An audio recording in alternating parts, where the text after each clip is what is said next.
Praise the Lord. இயேசுவுக்கே புகழ். மரியே வாழ்க.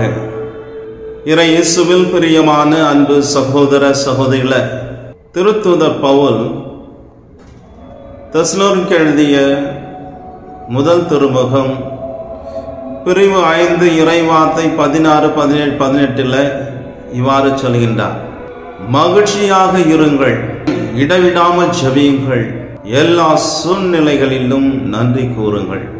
நம்மில் பலர் கேட்கின்ற கேள்வி, நமது நிறைவில் இறைவனை நம்மால் போற்ற முடியும், நாம் மகிழ்ச்சியாக இருக்க முடியும், நம்மால் ஜெபிக்க முடியும், இறைவனுக்கு நன்றி கூற முடியும்.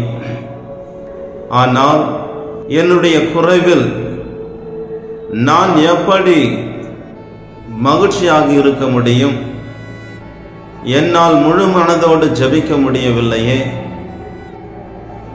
என்னுடைய குறைவில் இறைவனுக்கு நான் எப்படி நன்றி கூற முடியும் என்று சொல்லி நாம் கவலைப்படுகின்றோம். ஆனால் இதுவும் சாத்திய கூறுகளே என்று ஆண்டவர் இயேசு கிறிஸ்து நமக்கு கற்றுத் தருகின்றார். ஆண்டவர் தம்மை தேடி வந்த மக்களுக்கு பலவற்றை கற்றுக் கொடுத்தார். ஆயனில்லா ஆடுகளைப் போல அலங்கடிக்கப்பட்ட இருந்த மக்களுக்கு அவர் பலவற்றை கற்றுத்தந்தார். அந்த மக்களுக்கு உண்ண உணவு கொடுக்க வேண்டும் என்று அவர் எண்ணிய போது அவரிடத்தில் ஒன்றுமில்லை. ஆனால் அந்த பாலைவனத்தில் அதோ சிறுவன் ஒருவன் 5 அப்பங்களையும் 2 மீன்களையும் கொண்டிருக்கின்றான் என்ற செய்தியை கேட்டபோது மக்கள் அனைவரையும் வனாந்தரத்தில் புல் தரையில் அமர செய்து அந்த 5 அப்பங்களும் 2 மீன்களும் அத்தனை பேருக்கு எம்மாத்திரம் போதுமான அளவு இல்லாத போதிலும் கூட ஆண்டவர் அந்த குறைந்த அப்பங்களையும் மீன்களையும் கொண்டு இறைவனுக்கு நன்றி சொல்லி ஜெபித்த போது அதை பலுக செய்தார் என்று நாம் யோவான் நற்செய்தியில 6ஆம் அதிகாரத்தில் பார்க்கின்றோம். மற்றும் யோவான் 11ஆம் அதிகாரம் இறைவார்த்தை 41 தன் நண்பன் லாசரு இறந்த செய்தியை கேட்டபோது ஆண்டவர் அந்த நேரத்திலும் கூட தன் தந்தைக்கு நன்றி சொல்கின்றார். தந்தையே, என் வேண்டுதல் கேட்டவைக்காக உமக்கு நன்றி அப்பா என்று சொல்லி தன் நண்பன் லாசரு இறந்தது ஒரு துக்கம். லாசருடைய குடும்பத்துக்கு மிகப்பெரிய இழப்பு. அப்பேற்பட்ட சூழ்நிலையிலும் கூட ஆண்டவர் இயேசு கிறிஸ்துவால் இறைவனுக்கு தன் விண்ணக தந்தைக்கு நன்றி கூற முடிந்தது என்றால் நம்மாலும் கூட இறைவனுக்கு நன்றி சொல்ல முடியும். நீதிமான் யோபு ஒரு செல்வந்தனாக இருந்த பொழுதும் தான் கொண்ட அந்த நம்பிக்கைக்காக எல்லாவற்றையும் இழந்தார். அவரை பற்றி பலவிதமான ஏளன பேச்சுகள் வந்த பொழுதிலும் கடவுள் கொடுத்தார், கடவுள் எடுத்துக்கொண்டார், கடவுளுக்கு நன்றி என்று சொல்லினார். லூக்கா எழுதிய நற்செய்தி 17ஆம் அதிகாரம் இறைவார்த்தை 15 இருந்து நாம் பார்க்கின்றோம். ஆண்டவர் 10 பேரின் தொழுநோயை நீக்கிய போது ஒருவர் மாத்திரம் தன் உடலில் நோய் நீங்குவதை உணர்ந்து ஆண்டவரிடம் திரும்பி வந்து ஆண்டவருடைய காலில் விழுந்து ஆண்டவருக்கு நன்றி செலுத்தினார். அப்பொழுது ஆண்டவர் இயேசு கிறிஸ்து மனிதனை பார்த்து கேட்டார், 10 பேரின் நோய் நீங்கவில்லையா? மற்ற 9 பேர் எங்கே? ஒருவர் தாம் செய்த செயலுக்காக நன்றி எதிர்பார்ப்பது அது ஒரு இழுக்கான ஒரு செயலாக கருதப்படுகின்றது. ஆனால் ஆண்டவர் இங்கே நன்றியை எதிர்பார்க்கின்றார் என்றால் அதனுடைய நோக்கம்தான் என்ன?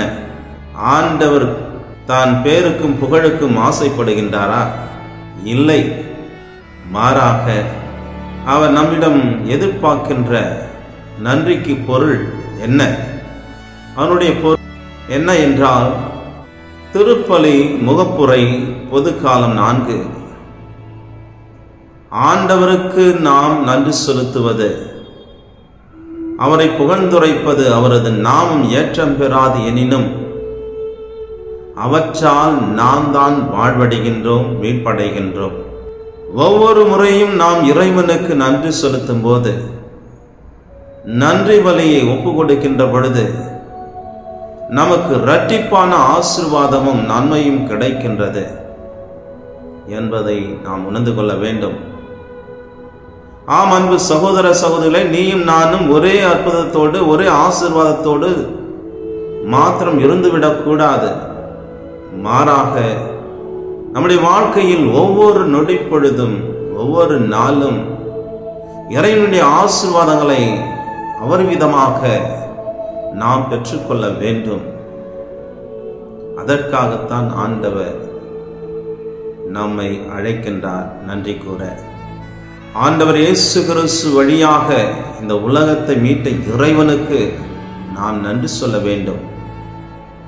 நாம் பாவத்திலும் சாபத்திலும் சாத்தானுடைய பிடியிலும் இருந்தபோது இறைவன் நம்மை விடுவித்தார். தன் அன்பு மகன் இயேசு கிறிஸ்து வழியாக நம்மை ரட்சித்தார். அந்த மீட்பு செயலுக்காக நாம் இறைவனுக்கு நம் வாழ்நாள் முழுவதும் நன்றி கடன் பட்டிருக்கின்றோம். ஒவ்வொரு நாளும் இறைவனுக்கு நன்றி நன்றி அப்பா என்று சொல்ல வேண்டும். இறைவனுக்கு மாத்திரமல்ல, நம்மை பெற்றெடுத்த பெற்றோருக்கு, நம்மை வழிநடத்தி கொண்டிருக்கின்ற நம்முடைய ஆசான், நம்முடைய உறவுகள், நம்முடைய நண்பர்கள், நாம் சந்திக்கின்ற ஒவ்வொரு மனிதருக்கும் நாம் பெற்ற நன்மைக்காக நன்றி சொல்ல கடமைப்பட்டிருக்கின்றோம். காலத்தினால் செய்த நன்மை சிறிதானாலும் ஞானத்தின் மான பெரிது என்று வாக்குக்கேற்ப நம்முடைய வாழ்க்கையில் எல்லாவற்றுக்கும் நாம் நன்றி கூற கடமைப்பட்டிருக்கின்றோம். திருத்தூதர் பவுலோடு இணைவோம், மகிழ்ச்சியாக இருப்போம், இறைவனிடம் இடைவிடாமல் செபிப்போம், எல்லா சூழ்நிலைகளிலும் இறைவனுக்கு நன்றி கூறுவோம். Gratitude is an attitude that becomes fortitude. என் ஆன்மாவே ஆண்டவரை போற்றிடு, என் முழு உள்ளமே ஆண்டவரை போற்றிடு, ஆண்டவர் செய்த நன்மைகளை ஒருபோதும் மறவாதே. ஆமென், ஆமென், ஆமென். God bless you.